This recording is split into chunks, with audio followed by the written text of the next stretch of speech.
the Food and Drugs Authority has destroyed several truckloads of unwholesome canned mackerel it says could have caused paralysis and even death if it had been consumed. The products were impounded at Ofanko here in Accra last week after FDA officials intercepted the trucks en route to Togo after a tip-off. Head of Food Enforcement Department Maria Lovelace Johnson revealed the product did not go through due production process and was therefore unsafe for consumption. Joy News' Nancy Emefa-Dwadosi reports.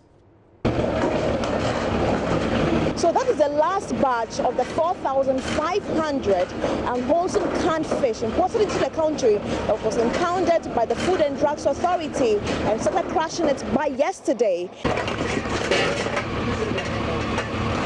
Now we understand that this unwholesome goods, if consumed, would have resulted in some paralysis or death. The canning was not done properly. In canning, we have what we call retorting, or for the layman, some kind of heat treatment that ensures that all the microorganisms in the products have been destroyed. And there is one microorganism that's quite troublesome when it comes to canned products. Produces some toxin, and that toxin, very little of it can even wipe out a population. It can cause paralysis and it can be fatal as well. The documents covering the products which were imported into the country indicated they were on transit to Togo but were diverted onto the Ghanaian market. Maria Lovelace Johnson, who is the head of the food enforcement at the FDA, says her outfit will step up its supervision at the ports to ensure that such products do not find its way onto the Ghanaian market. From the ports, we need to intensify our surveillance there. Even if the products is said to be going to another country, we need to still be part of the tracking system. Once it is passing through Ghana, from this experience, we're not just going to let go like that. We need to be notified so that at each point we'll be tracking. We will know that, well, this product is passing through Ghana. Is it out of Ghana yet?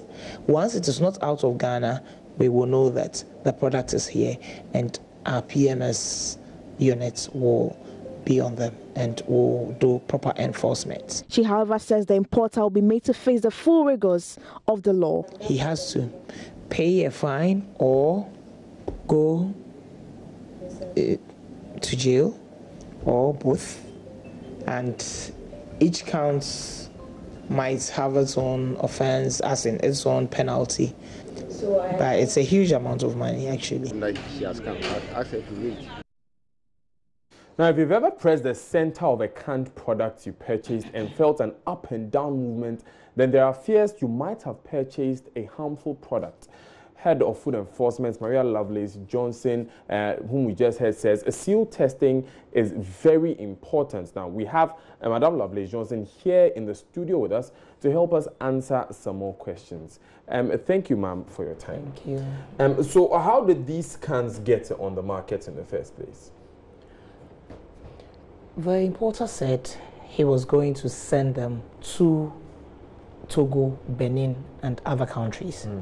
So when it was imported into Ghana, because he said that GRA just decided to track the products to whichever country it was going to, Food and Drugs Authority was not notified. Under normal circumstances, when any products, any food products or drugs, cosmetics, medical devices, or any products that we regulate come into the country, GRA notifies us and we give the permits for it to be cleared. This time, because it wasn't meant to be in this country, Food and Drugs Authority was not notified at all. So GRA was doing its own tracking. Then FDA had wind of the fact that these products are in the country.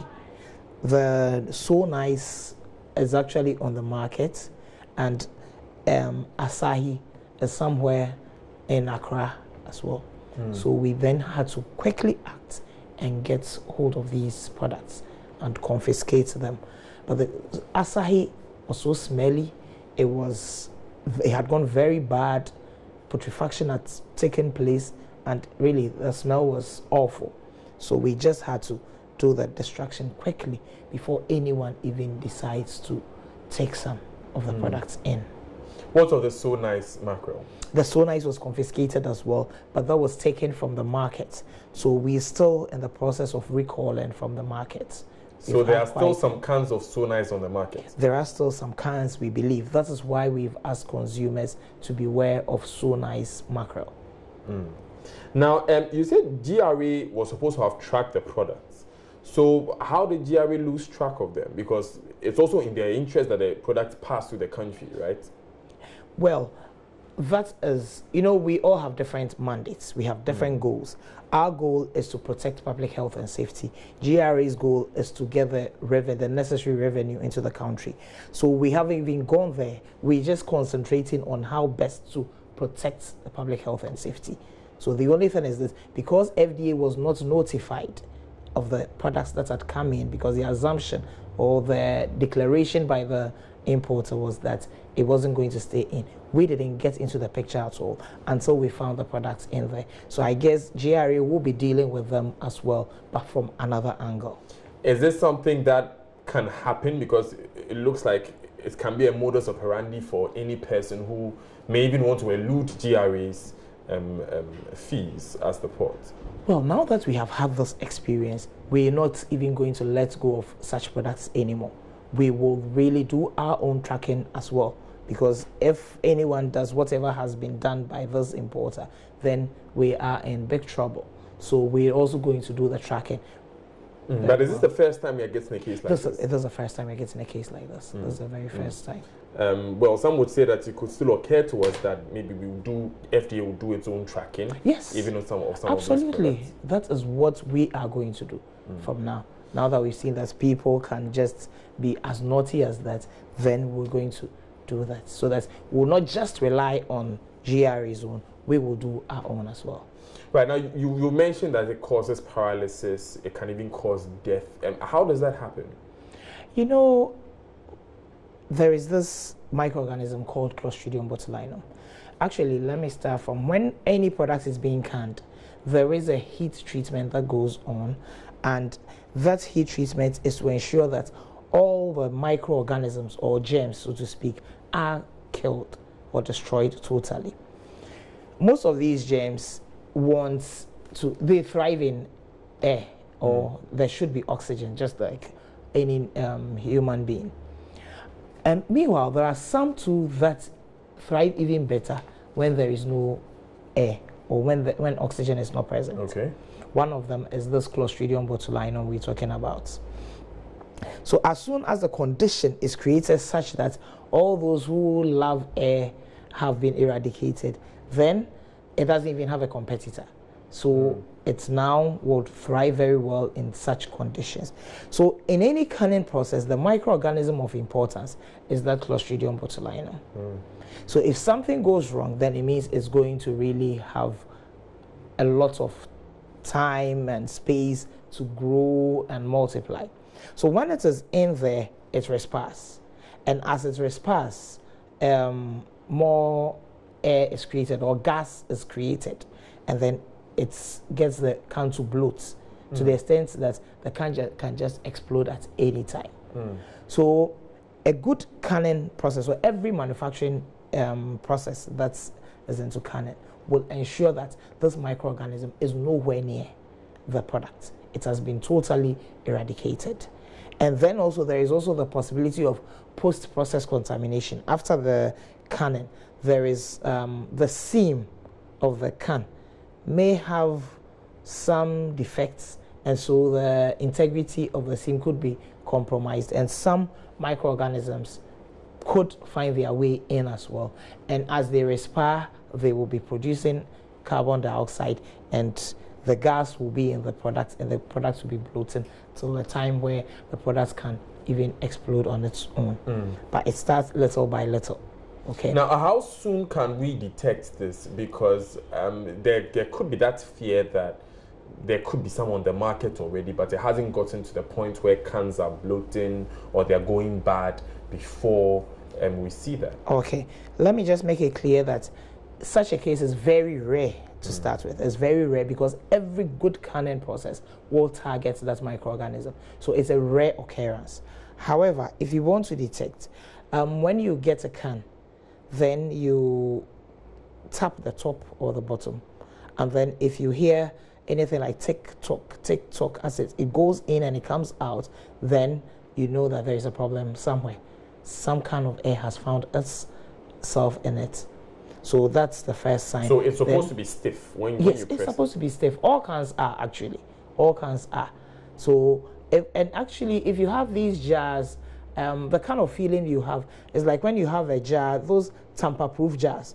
You know, before you open, it's so stiff. As soon as you open, you realize that it goes, yes. So if you have a can that feels like that or makes that kind of noise after the tamper-proof jar has been opened, that if it's similar to it, then you know there is a problem in there. Something is going wrong somewhere. But once again, it's a very rare occurrence. Okay. And then later on, if it bloats, you know that it's really gotten out of hand. And as the gas is produced, putrefaction will take place. I mean, the smelly nature of the thing, because things are getting decayed and things are getting bad in there, just as we have in the case of Asahi. So that means that, because sometimes it's quite common to see even some milk, canned milk, you find that you press it and you hear that noise. Are we safe at all having all these products there? I guess, once again, it's a very rare occurrence. If you hear anything like that, then be very careful, because it doesn't happen often. It doesn't happen any sort of canned food at all? On any sort of canned food at all. And you see, the reason why we have the assurance that it doesn't even happen often is that the Food and Drugs Authority inspects facilities that do such things before we license them to produce food products. But some of these are imported products. Yes, we go there as well. If this importer of Asahi and So Not Nice had followed due diligence, had done what he had to do, this wouldn't have happened. You do not have to register, you do not have to bring in a product into the country if it is not registered. And our Public Health Act 851 of 2012 states it clearly. Section 97 tells you that you cannot import a product into the country unless it is registered.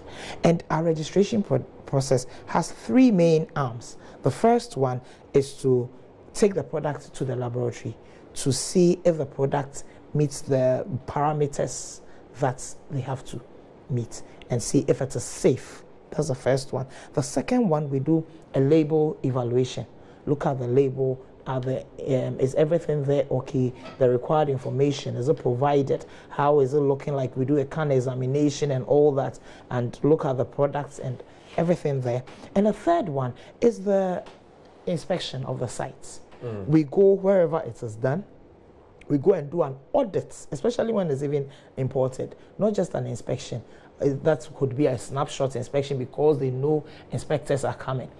Because it's foreign and all that, do audits of the facility, because we look at the processes in place, the systems in place, such that it's not just about today cleaning the place and then tomorrow not cleaning. Do you have systems like documentation to reflect that and all that? So if everything is okay, then we know that this product is safe. So we just don't even dwell on the quality control aspect of it. That is just the laboratory analysis. We do the quality assurance from farm to the table. So we have an assurance that the product will be safe before we give the person the knowing how rigorous these processes are. If something like this happens, what action are you going to take against the manufacturers of these canned foods? The action will be against the importer of these canned foods. Why not the manufacturers? Because this is a process that happened. No, but this is something that happened in the manufacturing process, you told us. Outside Ghana, outside our jurisdiction. It's the importer that brought it into our jurisdiction.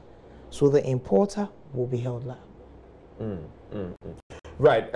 So we'll be wrapping up very soon, but I would just like you to help us with some tips on detecting some more, apart from the top of the can test. Is there any other way that we can detect? Yeah, you shouldn't buy or use rusty cans. Once it's rusty, you know, there are issues coming up too. And then dented cans are very dangerous. They may look like it's not dangerous, but they are very dangerous too, because the lid of the thing can, once it's dented, there can be some space created there, and the seam integrity could be compromised. Once the seam integrity is compromised, any microorganism can get in there, and once it is in there, there is trouble, because the sealing of the thing is such that it is airtight, or hermetic, if I should say that. It's airtight, so once they kind of have some opportunity to get in there, then the whole canning thing is destroyed. It's just like then putting, let's say if it's fish, then it's just like putting your cooked fish somewhere without refrigerating it and all that. In a day, it's gone. Meanwhile, a canned food can go very far, like a year or so. So if you do that, then it's just like putting your raw fish or your cooked fish somewhere, and then the microorganisms will have the opportunity to act, and then you will have issues with this Clostridium botulinum, especially because of its nature, and also because its toxin is so dangerous. Very little of it can wipe out a population, because it is fatal, and it can, to start with, I mean, for the milder forms, it can cause paralysis, the milder forms. And that toxin is heat stable.